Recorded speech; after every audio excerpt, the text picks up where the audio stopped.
every day, I've prayed for a way to protect the weak. You know, Universal Studios' new movie, Monkeyman, just broke the mold for Hollywood's typical bait-and-switch marketing campaign. I mean, when you're talking about lying to the public about a film, they just took it to a whole new level. And this movie's trailer, when it first came out, I was instantly blown away. I'm like, this is so good. It needs to get a real Oscar of its own, or just a future franchise. The movie originally sold itself as a Mumbai-style John Wick revenge flick meets Indian mysticism. I'm like, I'm ready to go. Then the movie premiered.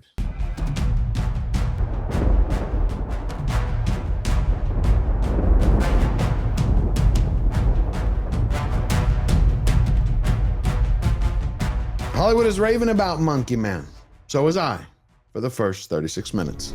Everything went wrong after that. Actor Dev Patel's passion project just happens to be his very first time starring, writing, and directing in a feature film. And you just might remember the guy from his breakout role in Slumdog Millionaire. Are you nervous? What? Am I nervous? It's you who's in the hot seat, my friend. Now the teen is all grown up, and he's back as a Bollywood Batman in a monkey mask. There you are. You are a beast.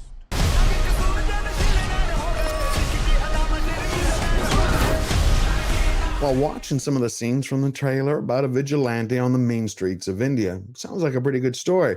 But it starts to make you wonder why Netflix, which originally owned the film, not only refused to show it in the theaters, but then turned around and sold it to Jordan Peele and Universal Studios. It's just something to think about till we get back to it. Monkeyman is a revenge film about a character named Kid who's looking to find the men who are responsible for his mother's death. Kid survives on the mean streets by making money with illegal fights wearing a monkey mask, all while waiting to do his part to set the world right. Now, toss in a mob boss, brutality, police beatdowns, religion, politics, real estate, innocent people, Indian history, tradition, and mysticism, plus a corrupt government, then throw in an actor who's trying to fight like Bruce Lee, wield a knife like Gordon Ramsay, all while breaking his own bones trying to imitate Jackie Chan. And what do you have? The perfect ingredients for a film to explode into a franchise, or at the very minimum, at least to give everyone a break from the recent studio's woke agenda. But none of that happened.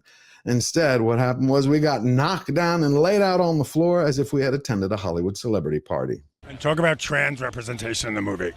Not what I was expecting to see. It was so gorgeous. They become your army.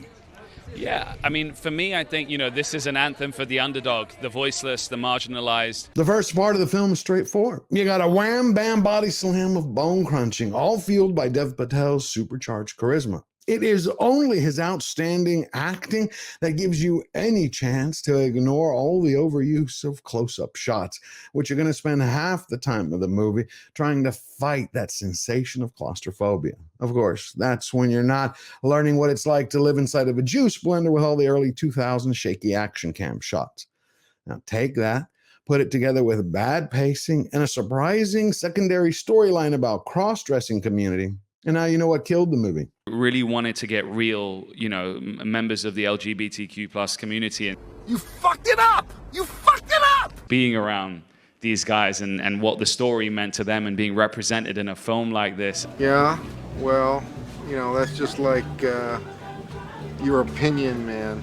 Monkeyman started strong. It lost steam and bored you to death before lecturing you and crashing into a brick wall or a plate glass window.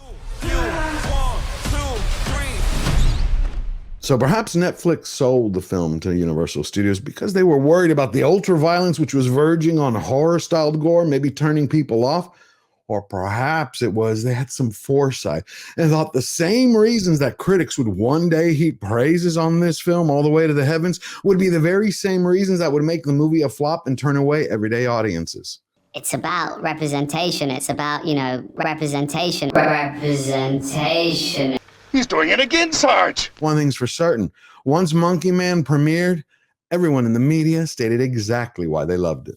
Variety, Dev Patel on Monkeyman, sequel possibilities and trans representation.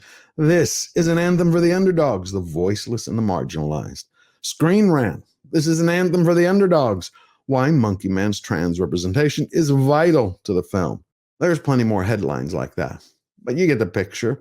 Monkeyman seemed to run out of money halfway during the production, and Patel had to shoot everything on his iPhone. So I'm just like, I taped my old iPhone into the rickshaw. So like, this is in the movie, this stuff. So this is a shot on an iPhone. I don't know if you can see that. The actor did absolutely everything he can to get his project made. So regardless of anything else, I think he deserves a little bit of respect for his determination to see his dream realized. We lost a lot of our crew. Didn't have the John Wick stunt team. I found this guy on YouTube called Brahim. We couldn't get a lot of our camera equipment in. My dear gaffer, UD, died in the middle of shoot from a heart attack. That was very, very hard. And then broke the hand in the first fight scene. Just everything that could have gone wrong went wrong. At the end of it all, Patel punched himself into a financial corner, which forced him to cave to the Hollywood hype and turn his action flick into a political soapbox right in the middle of the movie. Monkeyman is far more successful at exploiting sexuality in the genre via a group of transgender women who teach the kid how to harness his pain into power. See, the John Wick franchise spawned a lot of copycats, some good, some average, some really bad, but none until now where Monkeyman embraced the Hollywood message and shoved it into its film. DEI. It means more fair hiring policies, new anti-discrimination rules for the workplace, and sensitivity training seminars. And the first thing it led to was a shitload of ads. Real progress on diversity and inclusion. And inclusion is one of our secret ingredients. One essential ingredient, diversity. And scars don't fade, but neither does hope. Nobody's buying Vaseline because of diversity. At the beginning of the movie, you have news broadcasts which are talking about a cult-like guru leading an ideological group hell-bent on discriminating against one particular community. You have a crazy plan, and then you throw it away last minute. You can tell the production really worked hard to turn Monkeyman into a fusion of a new Indian version of Fight Club meets John Wick. It's just such a shame that they didn't pull it off.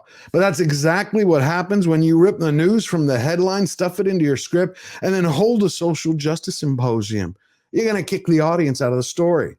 Unfortunately, because we're talking about Hollywood here, even though the movie crash-landed at the box office, not meeting anywhere close to its opening debut weekend projections, Patel still will probably fail upwards. There are more bad directors at work than people know, because it's the only profession, movie directing, not stage directing, the only profession in the world where you can be incompetent and go on being successful for 30 years with nobody ever discovering it.